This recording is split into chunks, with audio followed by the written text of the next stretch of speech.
네, 북한이 지난 8일부터 러시아 파병을 위한 특수부대 병력 이동을 시작했다고 국가정보원이 오늘 밝혔습니다. 러시아 해군 수송함을 통해 13일까지 1,500여 명을 블라디보스토크로 이송했고 조만간 2차 수송 작전이 진행될 예정이라고 이어서 전했습니다. 예, 러시아 군복과 무기를 지급받은 북한 군인들 국동 지역에 분산 배치됐으며 적응 훈련을 마치는 대로 전선에 투입될 걸로 보입니다. 예, 국정원 관계자 해외 언론들이 제기한 러북 직접 군사협력 의혹이 공식 확인됐다며 우방국과의 긴밀한 정보 협력을 통해 지속 추적해 확인할 것이라고 말했다는 소식 속보로 들어와 있습니다. 자, 이 관련 내용들 저희가 전문가와 전화로 연결을 해서 이야기 나눠보도록 하겠습니다. 조한범 통일연구원 석자연구위원과 전화 연결되어 있습니다. 나와 계시죠, 위원님? 예, 안녕하세요. 예, 이 속보 내용들 어떻게 좀 보셨습니까? 예, 상당히 충격적이죠. 예. 그러나 지금 아직은 좀 더 조심스럽게 해석할 필요가 있다. 왜냐하면 이미 러시아 내에는 인민군이, 북한 인민군이죠. 러우 전선에서 목격됐다는 설들이 나오고 있어요. 예. 왜냐하면은 이미 지난해 나온 얘기입니다. 왜냐하면 북한이 다량의 탄약과 북한산 무기를 지원을 했기 때문에 이 사용법이나 유지보수나 AS나 이런 것 때문에 관리 요원들은 이미 가 있다는 게 정설이고요. 예. 또 실제로 목격된 사례들이 러시아인들 사이에 퍼져 있습니다. 그리고 러우 전쟁 이전에 상트페테르부르크나 이런 지역에 북한 인민군의 건설 여단이 나가서 이 대규모 건설 아파트 건설이나 이런 것에 참여하고 있었거든요. 예, 예. 그러니까 이런 인민군 인력들이 러우 전쟁 전선 인근으로 가서 공병 활동, 전투 공병이 아닌 비전투 공병으로 활동을 했을 가능성도 있거든요. 예. 그러나 이 경우는 지금 특수부대를 포함해서 12,000명이라고 그러면 그렇죠. 이거는 분명히 이제 눈에 띄고 사망자, 전사자나 포로도 발생을 할 수밖에 없거든요. 그러면은 만일에 그렇게 되면 인민군 참전 사실이 확인이 되면 예. 아마 나토와 미국은 우리 보고 우크라이나에 살상무기 지원하라고 아마 권유를 할 거고 우리도 아마 그럴 가능성이 전혀 없지는 않거든요. 그래요. 그럼 이건 푸틴으로서는 악몽 같은 시나리오거든요. 푸틴 정권이 가장 우려하는 게 한국의 첨단 무기나 첨단 탄약들이 우크라이나에 제공되는 거거든요. 예. 그러니까 과연 12,000명이나 되는 전투병력이 만일에 전투병력이라면 예. 러우 전선으로 직접 파병이 될까? 그거는 뭐 100% 확인이 되거든요. 아무리 뭐 군복을 입고 몽골 계통인 브라틴 행태를 한다 하더라도 확인이 될 수밖에 없거든요. 예. 그 정도 규모면. 그러니까 아직은 좀 두고 봐야 되겠다. 이게 실제 전투 병력인지 예. 또 이 특수 부대를 포함하는 정예 군인인지는. 왜냐하면 또 하나는 김정은 정권이 남북을 전쟁 관계를 선언했거든요. 네. 그럼 전쟁 중인데 정예 병력을 빼는 건 부담스러울지 모르거든요. 그러니까 이게 어떤 성격의 병력인지는 아직은 좀 더 두고 봐야 될 것 같아요. 그럼 왜냐하면 예. 건설 인력일 수도 있고 관리 요원일 수도 있고 아니면 러시아 극동 지역의 방어를 대신해주고 러시아 군인들이 또 그러면은 이제 러시아 병력들이 전선을 이동할 수 있거든요. 그러니까 네. 아직은 다양한 가능성을 두고 열어두고 봐야 된다. 예. 그리고 이제 미국도 어제 보도했지만 아직은 확인해줄 수 없다 그랬거든요. 네. 그러니까 뭐 국정원이 그 정도 인력을 이제 확인을 했다면 그거는 뭐 우리가 신뢰를 해야 되지만 그 성격이나 그 다양한 가능성을 모두 열어놓고 봐야 예. 된다. 이렇게 봐야 돼요. 알겠습니다. 뭐 예. 말씀해 주신 것처럼 뭐 영국 BBC라든지 미국에서 이제 보도 차원에서 나왔던 것이 지금 이제 국정원을 통해서 어느 정도 확인이 된 거고 12,000명의 병력이 어떻게 지원이 되고 어떤 인원인가가 중요하다는 말씀을 지금 위원님께서 해주셨는데 북한의 특수부대 1,500명은 이미 8일에서 13일까지 러시아로 이동했다고 국정원을 통해서 조금 전 속보로 들어왔거든요. 그럼 이 1,500명만큼은 확실히 전투 병력이라고 볼 수 있는 거겠죠, 위원님? 지금 국정원이 특수부대로 예. 규정을 했고 1,500명이라고 그러면은 이건 상당한 특수부대 1,500명은 상당한 거거든요. 이 정도면 병력으로 상당한 편이라고 볼 수 그럼요. 있습니까? 물론 이제 북한의 특수부대는 넓은 의미에서는 20만 명까지 경보병 여단까지 치니까 예. 그 특수부대 소속인지 아니면 뭐 우리로 치는 뭐 공수 특전사라든지 아니면 정예 특수부대인지 아직은 몰라요. 네. 그러니까 특수부대를 하더라도 북한의 20만 명에 달하는 특수부대는 뭐 그건 그냥 우리로 치면 일반 병력과 같은 개념이거든요. 그러니까 정예 특수부대인지 아니면 북한군 편지의 특수부대인지 이건 아직 불확실하고요.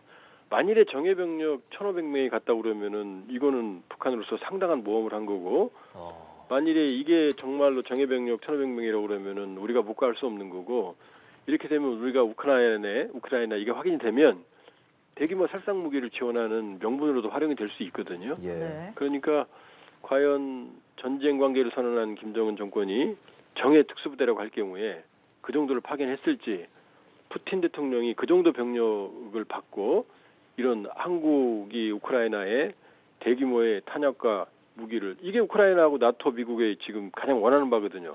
네. 그런 이런 위험한 선택을 했을지는 좀 더 두고 봐야 된다.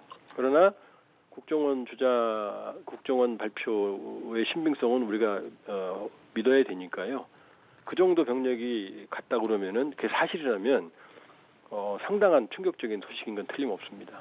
네, 윤석열 대통령도 오늘 이 사안과 관련해서 긴급 안보 회의를 주재해서 대책을 논의했는데 이 모든 수단을 이용해서 동원해서 대응하겠다 이렇게 밝혔습니다. 우리 정부의 대응 방안에는 어떤 것들이 있을 것 같습니까?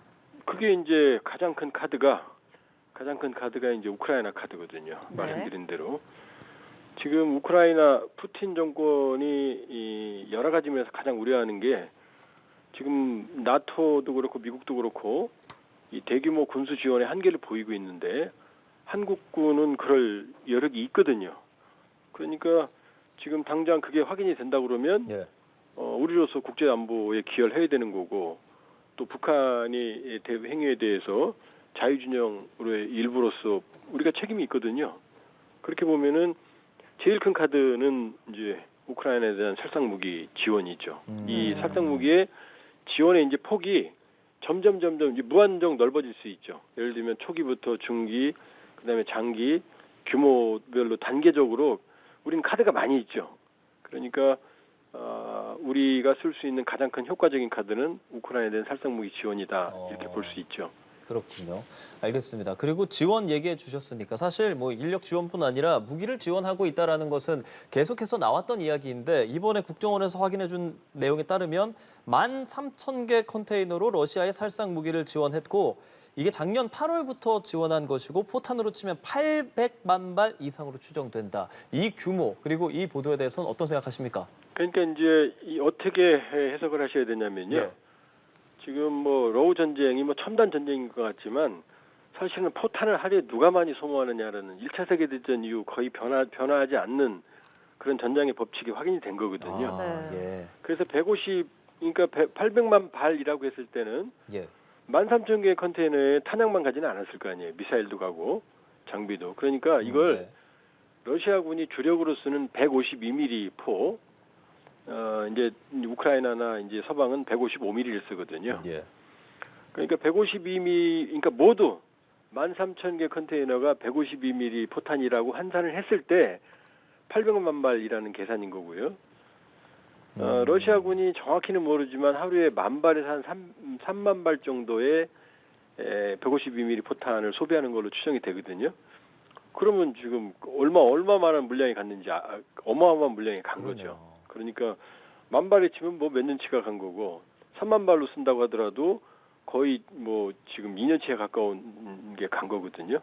그러니까는 저 물량은 어마어마한 양이고, 그 얘기는 러시아가 전쟁 지속하는데 북한이 가장 큰 에너지를 제공하고 있었다라는 평가가 가능하죠. 그러면 지금 나온 속보만 봐도 포탄으로는 800만 발, 컨테이너 13,000개, 그리고 4개 여단에 12,000명 병력. 그러니까 결과적으로 북한이 러시아를 돕고 있다라는 것이 어느 정도 확고해지는 국정원의 보도인데, 그래서 궁금해지는 것, 왜 이렇게까지 돕는 것인가? 이 부분에 대한 위원님 대판 궁금합니다. 왜냐하면 러시아가 절박합니다. 러시아는 지금 우크라이나는 힘든 것 같지만 예. 나토와 미국이 우크라이나가 흔들리면 그때마다 무기를 더 주거든요. 네. 그러니까 사실 조정합니다. 그러니까 우크라이나가 너무 러시아를 자극해서 푸틴 체제가 핵무기를 쓸 상황까지 가면 무기 공급을 줄이고, 예. 그다음에 러시아가 치고 들어오면 더 많이 주고 해서 사실은 전선이 거의 고착돼 있어요. 그런데 러시아 입장에서는 무제한적인 소모전에 쓸 수 있는 그런 포탄을 제공을 할 수 있는 데가 지금 북한밖에 없거든요. 예. 네. 그러니까 러시아의 절박함이 이런 현상을 만들어 놓은 거고. 그럼 북한은 왜 주는 겁니까? 북한은 지금 고립된 상황에서 예. 러시아는 지금 석유, 그다음에 석탄, 이 비료, 식량 이 3대 수출국이고요. 북한이 원하는 걸 다 가지고 있죠. 그다음에 핵 ICBM 로켓 북한이 원하는 첨단 기술 다 가지고 있거든요. 예. 그러니까 그다음에 또 하나는 북중 관계, 중국에 대한 의존도를 줄일 수가 있기 때문에 그러니까 이렇게 본다 그러면은 사실은 양측은 이해관계가 정확히 맞아떨어지고요. 그리고 이번 13,000명이 파병이 현실로 이루어지고 전투 병력이라고 그러면 네. 예. 러시아가 제가 모두에 말씀드렸던 그런 많은 문제에도 불구하고 북한군 병력을 받아들였다고 그러면은 지금 그만큼 러시아가 절박하다는 얘기거든요. 그러니까 볼 것 없이 병력을 받아들인다는 얘기는 그게 없으면은 러시아 그러니까 북한군 파병이 13,000명 전투 병력이 사실이라면 12,000명이요. 예. 12,000명 그럼 그 병력이 없다고 그러면은 지금 그만큼 절실하다는 얘기거든요. 네. 양측의 사상자가 지금 100만 명 정도라고 그러는데 그러면 10,000명이면은 뭐 정예 병력이면 크지만 그 전체 규모에 보면은 그렇게 큰 건 아니거든요. 그럼 그 정도까지 받아들이고 우크라이나에 대한 무기 지원, 그다음에 여러 가지 그동안 얘기했던 그 북한의 지원 모두 거짓이라고 했던 예. 그런 이 모든 게 다 사실은 그 러시아에게 불리한 상황이 되는데 그럼에도 불구하고 12,000명에 달하는 전투 병력을 받아들인다면 그만큼 러시아가 지금 괴멸 직전이다 이렇게 봐야겠죠. 알겠습니다. 북한이 이 12,000명의 병력을 우크라이나 전쟁을 덮기 위해 러시아에 파병하기로 결정했다는 소식 속보에 대해서 조한범 통일연구원 석좌연구위원과 전화로 연결해서 이야기 들어봤습니다. 위원님 오늘 말씀 고맙습니다. 예, 고맙습니다. 예.